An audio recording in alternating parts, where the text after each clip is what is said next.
आपने बोला था कि मीटिंग में आना ही पड़ेगा। हाँ, बिल्कुल सही सुना आपने। आपको पेरेंट्स टीचर मीटिंग में आना ही पड़ेगा। ठीक है मैडम, तो आ गया मैं। अब बताइए इसकी क्या रिपोर्ट है। आप ही देख लीजिए, रिपोर्ट्स बिल्कुल भी अच्छी नहीं है इसकी। सिर्फ पासिंग मार्क्स ही आए हैं। लेकिन इससे कम मार्क्स क्यों आए? पढ़ाई पे बिल्कुल भी ध्यान नहीं है इसका, और ना ही आप लोग ध्यान देते हो। देखो मैडम, मैं और मेरी वाइफ हम दोनों वर्किंग है। एक्चुअली हमारे पास टाइम ही नहीं है। हम लोग ऑफिस जाते हैं, फिर घर के काम और फिर इसकी स्टडी भी। और आप अभी देख लीजिए, मेरी वाइफ ऑफिस में इतना बिजी है कि वो आ भी नहीं पाई। अगर आप वर्किंग है तो उसकी ट्यूशन लगवा दो ना। कम से कम ट्यूशन में पढ़ेगा तो उसका फ्यूचर तो सिक्योर होगा।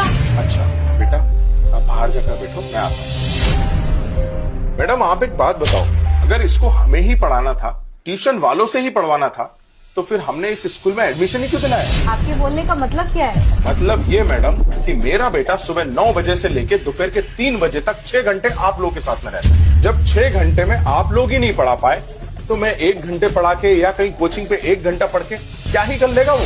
देखिए, मेरा मतलब वो नहीं था। आपका क्या मतलब है हमें सब समझ में आता है। अरे आप लोगों की फीस ही इतनी ज्यादा है, लाखों रुपए हमको स्कूल में भरना पड़ते हैं। मुझे और मेरी वाइफ को इसीलिए जॉब करना पड़ता है ताकि हम फीस भर सकें। जब मैडम ड्रेस यहाँ से लेना है, फूड यहाँ से लेना है, बुक्स यहाँ से लेना है, पूरी स्टेशनरी यहाँ से लेना है, तो फिर पढ़ाई भी तो इसी स्कूल में होनी चाहिए ना। तो मैडम मेरी बात आप कान खोल के सुनो, मैं इसको किसी भी ट्यूशन क्लास में नहीं भेजने वाला और ना ही मैं मेरे बेटे को घर में प्रेशर देने वाला हूँ। तो आप लोगों की जिम्मेदारी बनती है कि मेरे बेटे को पढ़ाएं और उसके मार्क्स अच्छे आए। अगली बार हमें बुलाने से पहले ये सोच लेना कि अगर मैं यहाँ पर आया तो ये सवाल मैं आपसे पूछूंगा कि मेरे बेटे के कम मार्क्स क्यों आए। So madam, I hope you understand my point. This line is not for only my son, this is for all the students. Thank you.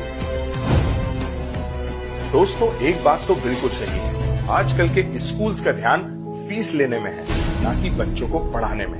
अगर मेरी बात सही लगी है ना दोस्तों, तो कमेंट जरूर करिए और शेयर जरूर करिए।